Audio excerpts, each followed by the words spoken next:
a quiet honors student, minding her own business, when three-star athletes decide to humiliate her in front of the entire school by yanking down her skirt. What they didn't know was this shy girl had spent years secretly training in combat, and what happened next left the bullies flat on their backs, becoming the most legendary moment in that high school's history.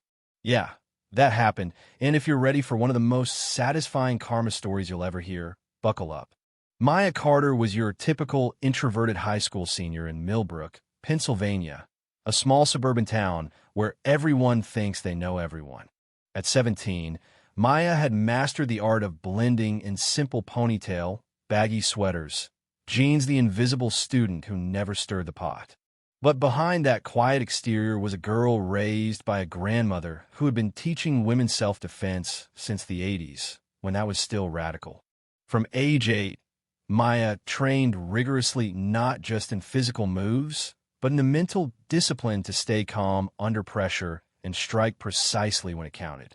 Her family had moved to Millbrook 3 years prior when her dad took a banking job, and Maya had learned early that standing out could make you a target. So, she kept her head down, focusing on straight A's and a full-ride scholarship to Penn State. She wanted nothing more than to graduate quietly, unnoticed. But fate had other plans. One crisp September morning, Maya navigated the crowded hallways of Riverside High toward her locker, the familiar chaos around her clusters of students gossiping, lockers slamming, the mix of teenage anxiety and industrial cleaner scent filling the air. That's when she saw him, Tyler James, the star quarterback, all swagger and confidence, his circle of friends trailing like loyal dogs. Tyler's dad was the district attorney, a powerful man in the county, which meant Tyler had carte blanche to behave however he wanted, and he knew it. Maya had avoided Tyler's attention for years, but today felt different. His eyes locked on her with a calculating cruelty that sent a knot tightening in her stomach.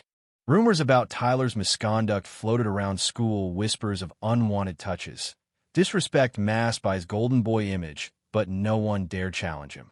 Maya turned to open her locker, heart pounding, aware that the usual crowd around Tyler parted like the Red Sea, clearing space for what was about to happen. "Look what we have here," Tyler sneered, stepping up close enough to invade her space. His cronies, Jake and Connor, flanked him, muscle and money backing up his arrogance. Tyler's voice dropped low, taunting her. "You hiding something under those baggy clothes, Maya?" His gaze slid down her body, making her skin crawl as several nearby students glanced over, curiosity mixing with discomfort. Maya's training kicked in, instantly assessing the situation, the numbers, the space, 3 larger opponents, but likely overconfident and untrained. Witnesses everywhere, some pulling out phones, others frozen or turning away. The hallway felt like it held its breath. "I'm just trying to get a class," Maya said calmly, taking a subtle step back, but keeping her voice steady. She hoped for de-escalation, but Tyler's smirk only grew. "Maybe it's time everyone sees what you're hiding." "Huh," he said, reaching toward her sweater. The moment froze in time. Some students started recording, others gasped. Maya's grandmother's voice echoed in her mind. "The best fight is the one you avoid, but when you must," and it quickly and decisively. Tyler lunged, hands grabbing, thinking he was just playing another cruel joke. Instead, he met a force he hadn't reckoned with. Maya grabbed his wrist, twisting it with precision, sweeping his legs out from under him with a move her grandmother called the Great Equalizer. Tyler hit the floor hard. The sound echoed like a gunshot through the hallway. Before his friends could react, Maya spun, driving her elbow into Jake's solar plexus. Jake doubled over, gasping. Connor lunged, but Maya's heel caught him in the shin, sending him stumbling back. Less than 5 seconds had passed. 3 of the school's toughest toppled. Maya stood calm, heart racing but breath steady, looking down at them with a quiet confidence no one expected from the quiet girl. Chaos erupted. Students whispered, cheered, pulled out phones to capture the aftermath. Maya realized her life had just changed forever. She was no longer invisible. Her secret was out, and though a part of her dreaded the fallout, another part felt something new: satisfaction. Tyler Brooks, the untouchable golden boy, had finally met his match. But this was just the beginning. Word spread fast. By lunch, Maya was infamous. The cafeteria fell silent when she entered, eyes following her every move. Conversations buzzed with speculation. She knows karate. Tyler's dad is furious. Did you see her take him down? Overwhelmed, Maya found refuge in a quiet corner where Emma, a quiet but kind classmate, and others joined her. Emma was Tyler's physics lab partner and had witnessed the truth. She told Maya Tyler was spinning lies, saying Maya attacked them unprovoked and had anger issues, but Emma vouched for her courage and truth. Tyler's threats escalated. His father, the district attorney, was pressing for charges, leveraging power to silence Maya. But the student body was shifting.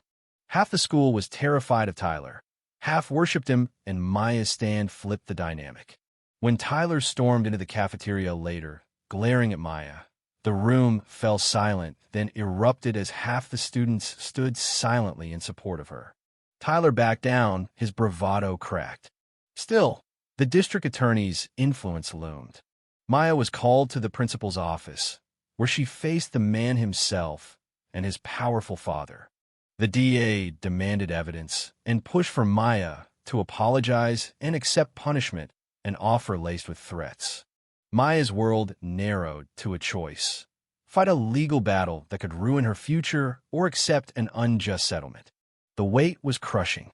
That night, Maya's mother sat with her, offering strength and wisdom. You did what you had to do. Never apologize for defending yourself. But the reality of fighting the DA's office was daunting. They called Maya's aunt, Jennifer, a civil rights attorney who assured Maya she had a strong case, but warned the battle would be tough. The DA was bluffing, but had power and influence.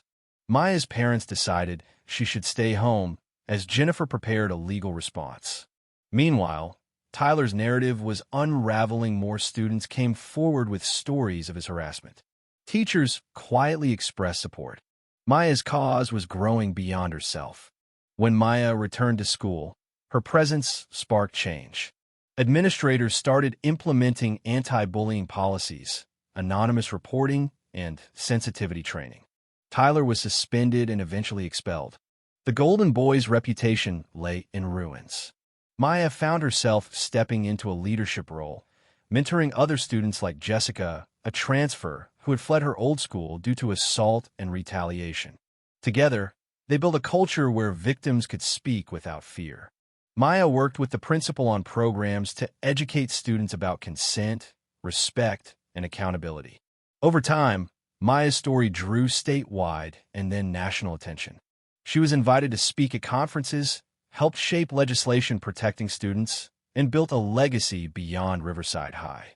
Her grandmother's lessons had blossomed into a movement, a reminder that true strength was knowing when and how to fight, and what it's really about. Years later, Maya stood at the Pennsylvania State Capitol, witnessing the signing of a landmark Student Safety and Accountability Act, a testament to the courage of one quiet girl who refused to be silenced. Her friends Emma and Sam had grown into leaders themselves, continuing the work. Maya's law firm fought institutional injustice nationwide. And though the fight was far from over, Maya had become a beacon for all who face power abused and silence enforced. Now, looking back, she knew this journey started with a single moment in a high school hallway where invisibility shattered and a young woman found her voice. Maya's story reminds us all: courage isn't the absence of fear, but standing up despite it. Justice isn't guaranteed, it must be fought for, relentlessly. So here's the question for you watching this. When faced with injustice backed by power, what would you do? Stay silent or fight back? Share your thoughts below, because these stories aren't just about one girl in one school. They're about all of us. What's the line between self-defense and standing up for what's right? Let's start that conversation.